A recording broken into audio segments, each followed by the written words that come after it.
Does majority rule really exist in the United States? If you're outnumbered, you can still find ways to win. Even a cornered animal can win a seemingly hopeless battle. It comes down to game theory. If you can't win by following the rules, then break the rules or change them. For many years now, Republicans have fallen short on the popular vote, but that hasn't stopped them from winning elections. They've used several strategies to topple the majority rule. Gerrymandering lets the minority party take control of a state by redrawing the district lines. The filibuster lets a 41% minority block a 59% majority in the Senate. And voter suppression can snatch elections away from the majority in battleground states. And of course, the attempts to overturn the 2020 presidential election are all about minority rule.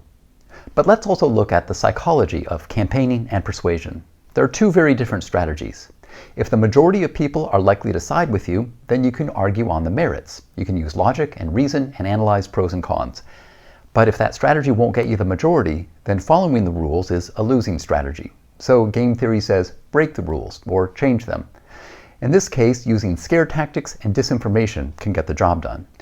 And if privately you feel a little dirty doing it, you can rationalize that the end justifies the means, that it's for the greater good, your greater good.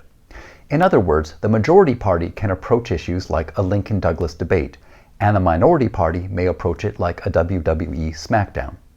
Now let's just imagine in the future that most of the population swings conservative with a wide margin. In that case, Republicans would no longer need to use scare tactics and disinformation, gerrymandering, and the filibuster.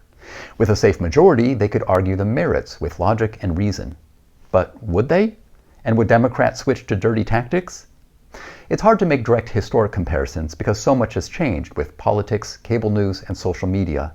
But there is one constant we can look at. Conservatives generally advocate for the family unit and states' rights, while liberals generally advocate global cooperation. That is, conservatives are more likely to say, we take care of our own, which might mean putting party before country, which means no more majority rule.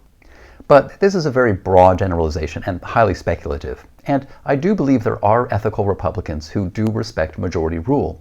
So it's really a question of who gains control of the heart and soul of the party.